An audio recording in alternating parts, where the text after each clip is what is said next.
আসসালামু আলাইকুম সবাইকে। যে কোনো যানবাহন যদি আপনি ব্যবহার করেন তাহলে ওই যানবাহনটা কতটুকু লাস্টিং করবে এর সম্পূর্ণটাই নির্ভর করে এর পার্টসের উপরে বা পার্টসের অ্যাভেলেবিলিটির উপরে। তো অনেকেই বলতে শুনবেন যে একটু বেশি দাম দিয়ে হলেও অফিসিয়াল পার্টসগুলো ক্রয় করা উচিত, আনঅফিসিয়াল পার্টসগুলো না কিনে। কারণ একটাই, অথেন্টিসিটি। আপনি যদি অফিসিয়াল বাইক পার্টসগুলো ক্রয় করেন, এই পার্টসগুলো অফিসিয়াল চ্যানেলের মাধ্যমে আসে, তাই এর ডুপ্লিকেট হওয়ার সম্ভাবনা থাকে খুবই কম। এই ব্যাপারে যাওয়ার আগে একটা বিষয় অবশ্যই আপনাদের নলেজে রাখতে হবে, সেটা হচ্ছে যে ব্র্যান্ড।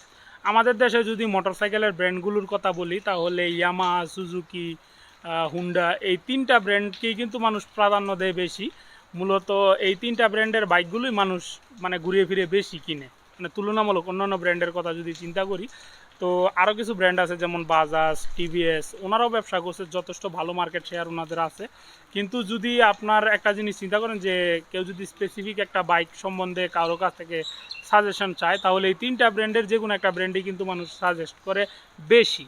তো যাই হোক, এই তিনটা ব্র্যান্ডের ব্যাপারেই বলি। তো এই তিনটা ব্র্যান্ডের যদি আপনি মার্চেন্টগুলোর চিন্তা করেন তাহলে ওনারা কিন্তু একটা বড় ব্যবসা দিয়ে বসছে, এবং বাংলাদেশের প্রায় প্রত্যেকটা জেলা বা উপজেলা বা উপশহর ওই জায়গাতে কিন্তু ওনারা ডিলারশিপ দিয়ে রাখছে যে ওনাদের ব্র্যান্ডের বাইকগুলো। তো একটা জিনিস চিন্তা করেন যে সম্পূর্ণ বাংলাদেশে যদি আপনার একটা ব্যবসা পরিচালনা করতে হয়, সেই ক্ষেত্রে কিন্তু আপনার মানে চিন্তাধারা অন্যরকম রাখতে হবে। যেমন একটা শোরুম যদি আপনার চালাতে হয় তাহলে কিন্তু ওই শোরুমের একটা খরচ আছে, স্টাফেদের খরচ আছে, এরপরে যে এসি, কফি, এই জিনিসগুলো যে আমাদের প্রোভাইড করা হয় ওই জিনিসগুলোরও কিন্তু একটা কস্টিং আছে। এরপরে একটা সার্ভিস সেন্টার চালাতে কিন্তু অনেক ম্যান পাওয়ারের দরকার হয় এবং অনেক স্পেয়ার পার্টসেরও দরকার হয়। আবার দেখা যায় যে অনেক স্পেয়ার পার্টস ওনাদের এনে স্টকে রেখে দিতে হয়, যে কারণে কিন্তু ওনাদের একটা টাকা এই জায়গায় বিনিয়োগ করে রাখতে হয়। বা দেখা যায় একটা পার্টস ওনারা এনে রাখছে, এটা বিক্রি হচ্ছে না, তো ওনাদের টাকাটা কিন্তু এই জায়গায় আটকে আছে। তো এটাও আমাদের একটু বুঝতে হবে। তো এই যে আমরা সার্ভিস সেন্টারে যাই, এরপর আমাদের ফ্রি ওয়াইফাই, এসি এবং কফি প্রোভাইড করা হয়, এগুলো কিন্তু ভাই ওনারা নিজেদের পকেট থেকে কিন্তু দিবে না, আপনার আমার পকেট থেকে নিয়েই কিন্তু দিবে। এবং স্টাফেদের বেতন আছে, এর পাশাপাশি সার্ভিস সেন্টার চালাতে হলো অনেক আনুষঙ্গিক জিনিসপত্র এবং ইকুইপমেন্টের দরকার আছে, যেগুলো কিন্তু ওনাদের কিনতে হয় এবং ক্যারি করতে হয়। তো এই জিনিসগুলো যদি আপনি চিন্তা করেন এবং খরচের কথা চিন্তা করেন, এই কস্টিংগুলো কিন্তু স্পেয়ার পার্টস থেকেই আসবে।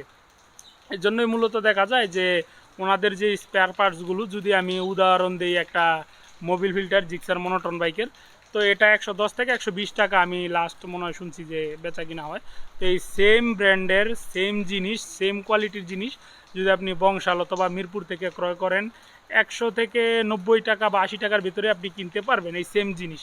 বা ধরেন সর্বোচ্চ 100 টাকা নিল, সেই ক্ষেত্রেও কিন্তু 20 টাকা বেশি হয়ে যায়।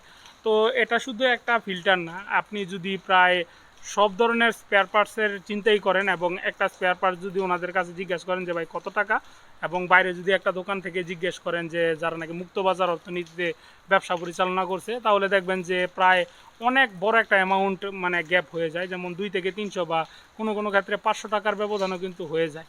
এই কারণে এটা মূলত হয় এই কারণে। একটা জিনিস চিন্তা করেন, যারা নাকি মুক্তবাজার অর্থনীতিতে দোকানদারি করে বা স্পেয়ার পার্টসগুলো বিক্রি করে, তাদের কিন্তু এত ম্যান পাওয়ারেরও দরকার নেই বা এতগুলো পার্টস কিন্তু এনে রেখে দেওয়ারও দরকার নেই। তারা যেই জিনিসটার চাহিদা মনে করবে যে এই জিনিসটা বাজারে চাহিদা আছে, ওইটা ওনারা ইনপুট করে আনবে বা কারো কাছ থেকে ইনপুট করিয়ে আনবে এবং ওইটাই ওনারা মানে স্টকে রেখে বিক্রি করবে। এবার ওনাদের খরচের ব্যাপারে আসি। তো যারা নাকি মুক্তবাজার অর্থনীতিতে বা একটা দোকান দিয়ে বসছে, ওনাদের কিন্তু এত স্টাফ ওনাদের রাখতে হয় না, একজন বা দুইজন রাখলে ওনাদের হয়ে যায়।